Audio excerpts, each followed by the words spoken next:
Welcome, everybody, to the Paytrace Power30. My name is Sam Johnson. I'll be your host today. You might recognize this big guy next to me. This is Eric Jenks, National Sales Manager. Good to be here again. Still my boss. Still the boss. Trying to fix that, but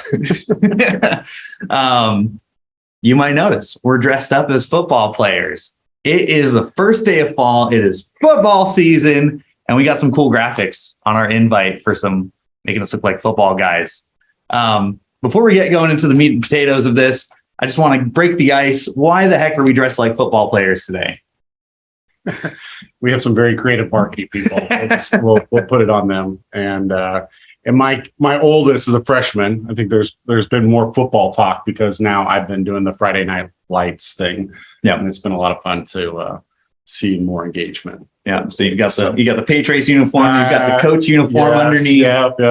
I'm not going with the official jersey here. Yeah. Well, I will say football is kind of ingrained in Paytrace culture and the fact that we do fantasy football every year. So we're just going to get the audience participation going. James, can you launch that first poll? And I want to ask the audience today, who do you think is going to have a better fantasy football season? Sam Johnson or Eric Jenks, or do you really you don't care? You're just here for the payments. I'm really curious. We got Sam, we got Eric. I don't like where this is going. It's going the wrong direction. I need more votes, Eric. Yeah, no kidding. All right, we'll leave this up for a few more seconds. 4, 3, 2, shut it down.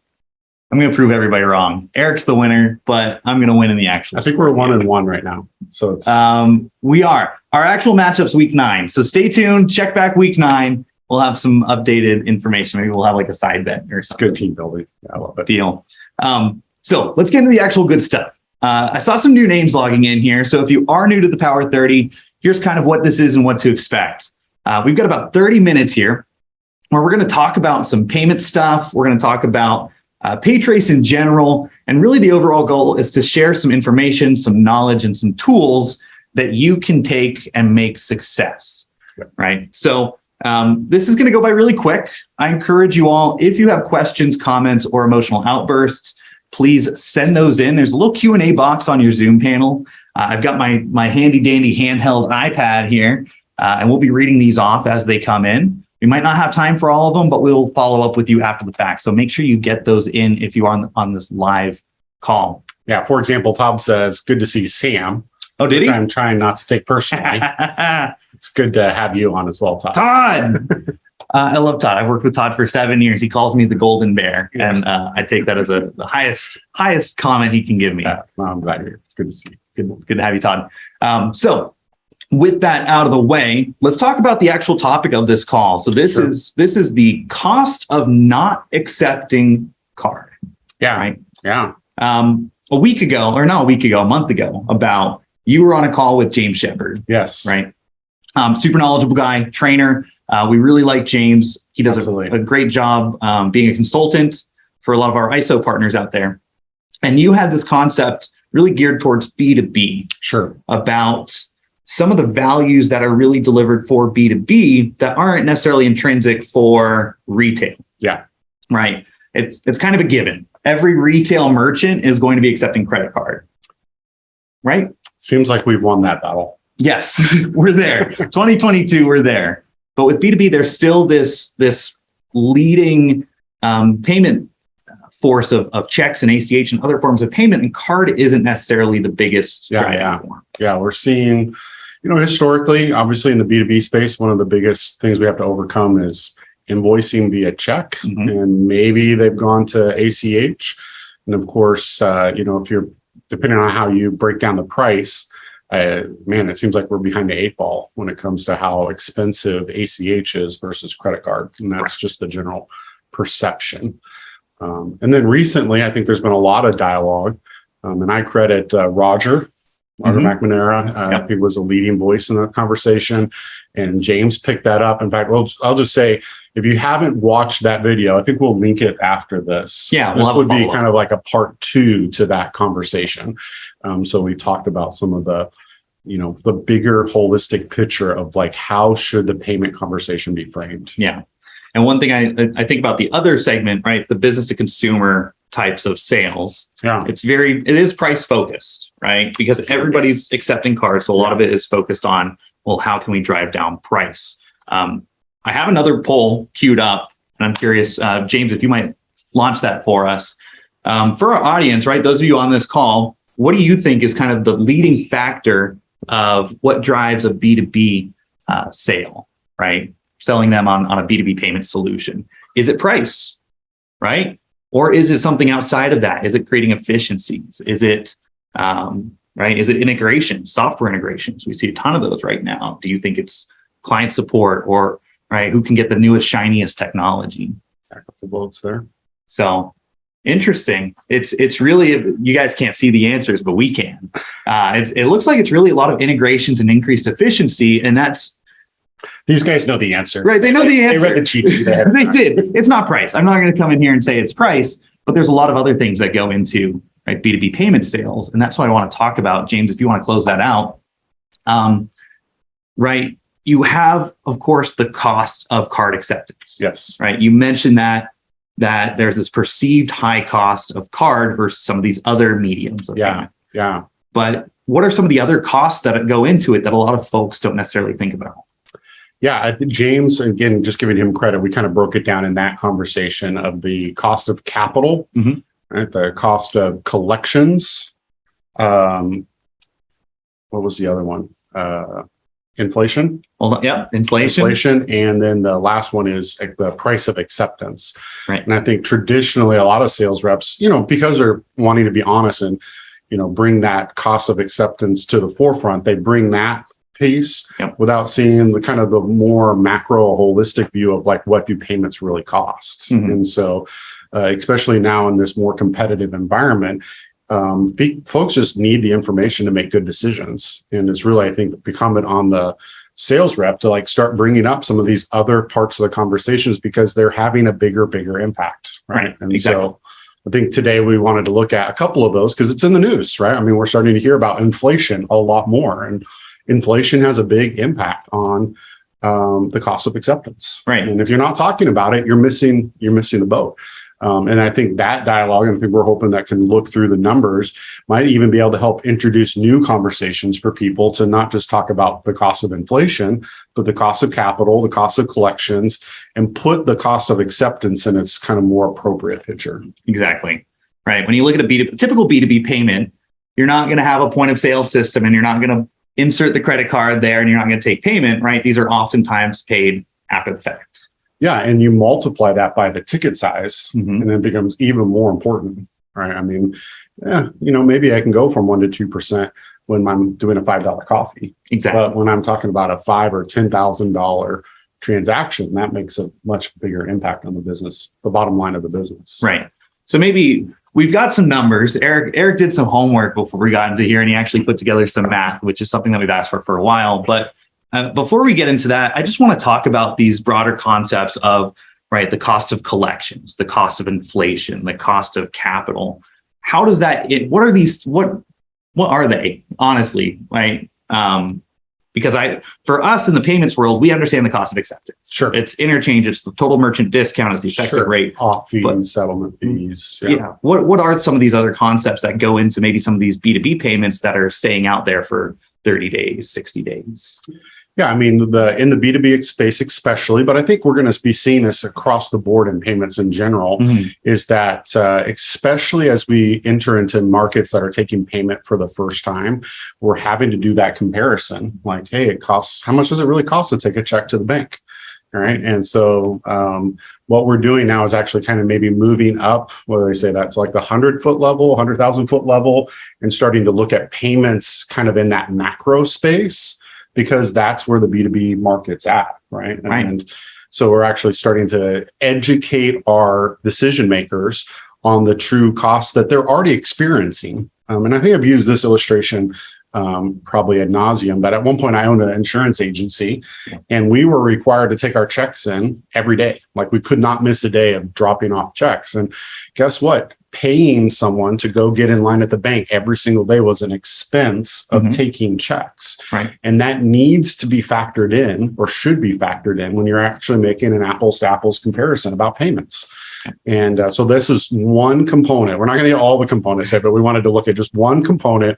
We had a ton of questions coming out of that call that said, man, Eric, what is DSO? How do I calculate that? Percentages and decimals scare me. You know, can you help walk me through so I can kind of have a little bit, another tool in my tool bag to have these conversations? Right. So our man behind the curtain, James, is controlling this show. He's giving me a scared face right now. We're going to share this PowerPoint that Eric put together, and really just want to outline, right, what can we do as payment consultants to actually break down, right, what are some of these costs that you're paying by letting these payments stay out for a long time and having all these, right, longer collections and inflation rates, right? What does that actually equate to? So, all right, so we're going to go and run through these fairly quickly. And I'm just going to say, apologize because I'm looking up at the screen. I don't want to make up these numbers. And so I'll try to be as accurate as I can. But a couple things, prime rate, right? So we're talking a lot about some numbers. This is one number you want to learn. We use the Wall Street Journal rate because that's a rate that's accepted by a lot of the major banks. Right now, 5.5, right? Huge rate increases in the last 90 days. Different from the federal discount rate. And again, this is just an opportunity for the payment consultant to be an expert on things that are legitimately impacting business. But like, how do we break this down? So let's hit the next one. When we talk about 5.5, that's an annual rate, right? So we want to start breaking this down into something that's granular and easy to use. So you take your 5.5, divide it by 365, that's the number of days in a year, most years. And what you end up finding is that 5.5% is actually comes down to 1.5 bips, 1.5 basis points on a daily basis. So if we add up all those daily bips, you're going to end up with 5.5% at the end of the year. So there you can see that in decimal form. I know now I'm scaring some people again. Like, it's a math lesson. It's okay. It's going to be okay. Right. And just for more context, the prime rate is essentially the price or the percentage that a merchant pays to finance out a transaction, right? So if they don't have capital on hand. Not likely the rate they're going to pay, but this is generally the best rate banks are willing to give to the best customers. Correct. So this is a good number. And there's talk about this bumping up even more. So this is why it's a perfect conversation for right now. Exactly. So there's some math. Take your rate, divide it by 365. You come up with the decimal point. You need to get used to how many zeros you need there. It gives you the basis points on a daily basis. Let's look at the next one. We're going to move through real quick.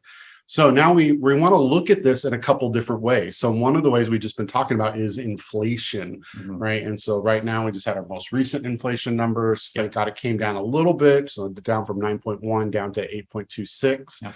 If I take 8.26 and divide it again by 365, which is the year, you're going to end up with a number that basically is 2.26 basis points, right? So inflation right now, according, if you believe the CPI, which I think we'll just go with that, at 2.26 basis points. So that's inflation. We also want to talk about this in the light of a couple other different conversations. So sometimes you'll be talking to a business owner and they'll be like, hey, you know what? I actually, I'm not worried about collections. I got cash in the bank, so getting that so quick doesn't hurt me. That's when I kind of flip the conversation, because now what could that cash in the bank could be doing? Sure. Right. And so I might ask them, okay, that's great. What are your current investments gaining? Right. And this is a great conversation. Maybe they come back and say, man, last year was great. We did 18%. Right. And then I'm like, that's even better, because if I take 18% and divide that by 365, that ends up being almost 5 basis points, 4.93 basis points. And so what I start talking about is like, hey, instead of waiting for money, and holding up your investment money, what could happen if we could get you that money faster? Right. It's one of the things that payments can do. There's a basis point cost associated with that. So let's keep moving forward, move through very fast. That basis points cost, now we need to start multiplying out by like, how long does it really take to get paid? Right. So this is I think the acronym in the payment space right now that's just super hot, DSO. Day sales outstanding. Day sales outstanding. There you exactly. Go. How long does it take you to get paid? And this one of the most understated things about payments is we guarantee the payments and we pay them fast. Right. I mean, it's like swipe and get paid. And sometimes we're even seeing now like real-time payment, like getting paid in the next hour. This is amazing, especially because a lot in the B2B space, it's net 30, net 45, net 60, right? So, I mean, these things become multipliers because as you can see here, we assume the 1.5 basis points for this number here, and we multiply that out by 30, right? And we come up with 452. Obviously we double that to 60. So if they're waiting 60 days to get paid, which is the case for a lot of folks, then they're losing 1% of their sale, they're 1% of their receivables just right off the bat. Just right off the bat. And that's at a very competitive 5.5% one basis point a day. So let's bring it all together. Let's look at the next slide. So here we have the DSO. We combine some of those. If we put the rubber in the road, we'll do the next one. Multiply this out. Hey, $8,000 ticket. What does that mean? So on a net 30, that $8,000 ticket, just on, again, this is the prime rate thing. It's $36, right? And if we push that out to 60, it's $72, right? This is where like these things really are generating an expense that needs to be accounted for by the business. And let's bring up another one. Let's go to the next page. We're going to move really fast. I've talked about a couple different numbers here. We talked about the capital, right? So I assumed capital costs, you're looking at the, what did I use that one for? That's the 18%, right? Hey, the owner tells you, hey, my returns are getting me 18%. Collection, we just assume that they're getting the absolute best rate they can, 5.5%, and inflation, the current number 8.25. You see the daily rates on all of that. So if we bring it all together, which is a very realistic scenario, right? Hopefully you've been listening, you're like, hey, I could see people like getting a great rate on their loan and being at 5%. I could see a business owner getting 18% on the return. If we were to combine all those things together, that ends up being 8.5 basis points, 869 basis points on a daily basis, which adds up to 2.6%, right? And so now this real possible cost for taking something other than plastic is really costing them non-qual. Correct. Right? I mean, there's legitimate interchange rates that are, right here, right? And this is just part of the conversation. And I think the key about this, right, is the fact that we're trying to accelerate the accounts receivable, right? What we want to do is we want to leverage card, right? How can we use card into our payments strategy as a business to accelerate that from, instead of net 30, how can we get paid within 5 days? 7 days, right? Because getting money on hand is going to make it so that we can actually invest that capital, right? We're not having to pay this, 8 basis points a day, 8.7 bips per day. I think how I want this to apply is that these are tools for the consultant to have a new conversation. Right. And so we want to broaden the conversation away from price. Right. And so there's so many folks that are just like dialed into the effective rate, my total settlement divided by my fees, right? Which is definitely a conversation, but we want to broaden the conversation away from that because it puts you into a new space of a consultant and being able to make some recommendations, right? We're looking to see where it is a good fit. And unfortunately, so many businesses are just going right off the bat with credit card is just too expensive. And I know you're going to ask a couple questions. I think one of the main questions, I remember Jeff Schneider bringing this question up, and I borrowed this from him ever since then. Whenever someone says it's a number and they ask the question, is that expensive to you? Right. Because there are sometimes like, there's been times in my life where like, hey, $100 was expensive to me. You know what I'm saying? And there's some businesses, $100, maybe that's expensive. There's other businesses, man, they sneeze and $100 falls out of their pocket. Right? Drops in the bucket. It's not expensive to them. So asking another question about like, hey, is this expensive for you? Which then leads to just a couple things. I don't believe that businesses primarily make these types of decisions on logic. Like if you come in with this math, you're probably not going to close a lot of business. But you can use this tool to help you talk about the transformation that you're able to bring to an organization, right? So again, we're selling the transformation, not the product. So you can come in as the payment consultant, help businesses be more effective, doing the things they want to do, right? And that's a great conversation to have.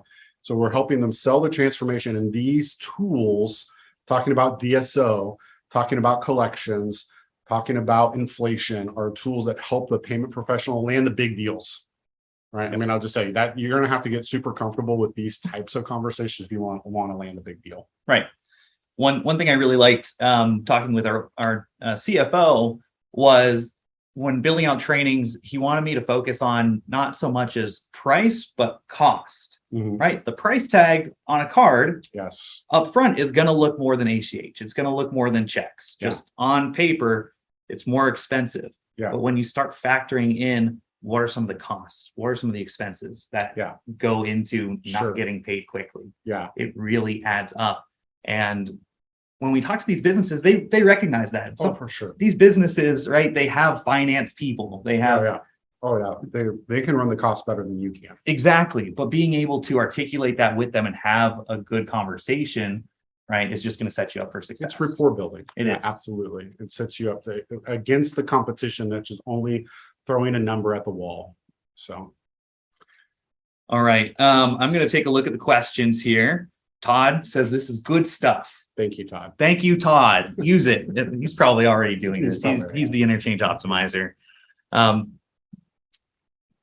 So a couple questions here from Peter, and I'll read these out. So Peter's asking, against the backdrop of all the items that you stated, capital, collections, inflation, can you describe a scenario where cards beats ACH, right? 30 cents compared to 3%. I think you kind of illustrated that with the numbers there. Yeah. I think one of the things that you have to talk about with ACH is like, how is that actually happening in their organization? Because very rarely are people just coming in and saying, hey, here's my checking account, right? Just zap me right away. Right. Anytime you want to get paid, just zap me, right? So it opens up a conversation. And then we just looked at hey, they're getting money from somewhere. So they've either earned it, maybe they bootstrapped their way to $1 million reserve, right? So they're sitting on money that maybe could be invested somewhere, doing something that's propelling them to their dream, or they're borrowing money. And so there's a cost to that money somewhere. We need to bring that cost in the conversation, and the time value of money is a multiplier to that conversation. Right. I heard a guy, and you can run the numbers. Like I just went through that.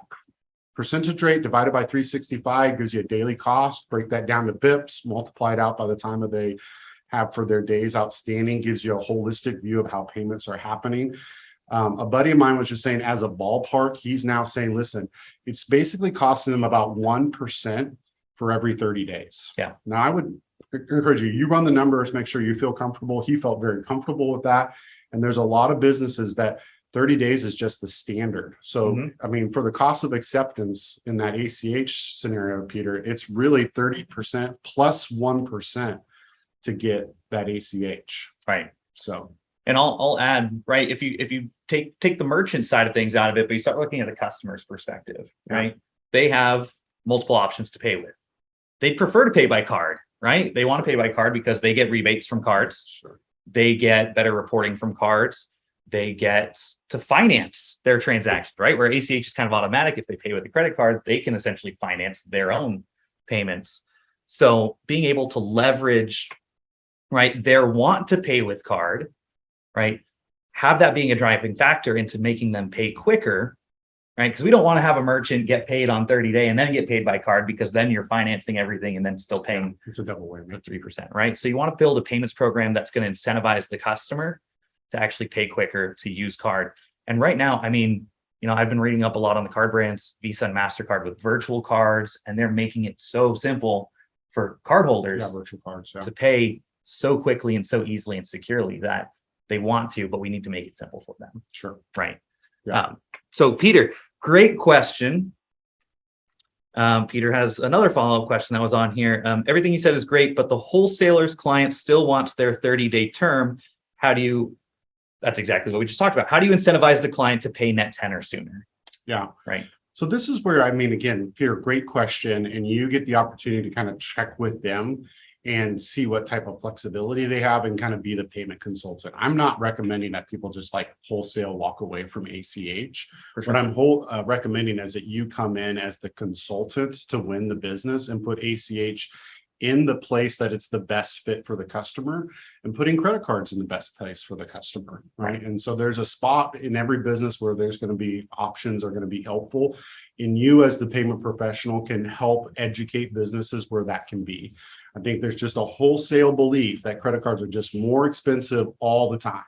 And it's just not true in every circumstance. So certainly term matters. And I love the fact that you're bringing up, hey, 30-day term, we need to bring payments into the full perspective. Exactly. Couple minutes left. One question that I'm getting all the time, right, is when you start having these conversations and you get into this, what are some of the questions that we should be asking merchants? Yeah.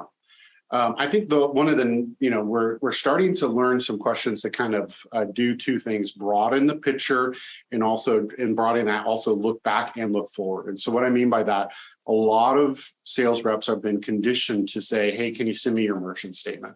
Send me your last 3 months merchant statements. I'll be able to do a comparison. Certainly very important. I'm going to say do that. But we also want to start broadening that out to say, let's talk about your revenue. How much revenue did you do last year? Right? Let's talk about the big picture. And that way, if we'll see if this credit card just a small slice or a big slice of their revenue. Second thing, let's make this thing a time conversation. So that was what you did last year. What are you going to do next year? Right. So let's bring time into the conversation, because now you can say, hey, are they at a plateau? Are they wanting to grow? Are they wanting to double? Is their payment system scalable to reaching their goals? Right. So now we're starting to bring that conversation in. And then that oftentimes will bring into the other time conversation of, let's really talk about, I know you say it's net 30, but what about your aging accounts? How long are you actually taking to get paid? Because a lot of people say, look, I look at my terms, I get paid in 30 days. We all know that that's not happening. Not happening in real life. 30 days hits, and then you're getting your guys to call on them, and then it takes another 20 days to actually get money in the bank. All kinds of stuff. When now, man, that opens up a great conversation for you to have as the payment professional to leverage technology and these services to say, yeah, ACH is great. Let's do that. Maybe we do that, Peter, like at day 30. Maybe we move that out to as a day 60 option, right? There's different things we can start to talk to them about, saying, hey, how can we optimize these payments, leveraging technology, leveraging your expertise? Love it. That's awesome. Team, we talked a lot about numbers on here. Hopefully your eyes didn't glaze over while Eric's doing your math lesson. I know I'm not a mathematics major, but we will have these slides available. We do have a PowerPoint presentation that we're happy to send out for anybody that needs that. I want to do one more last poll to wrap this up, but there's a lot of good insight in here, right? We really do pride ourselves as being the B2B experts and having these types of dialogues and discussions. So if you think it would behoove you to have a conversation with our training team, with our sales account managers, let us know. Go ahead and answer yes on the poll. If not now, then that's cool too.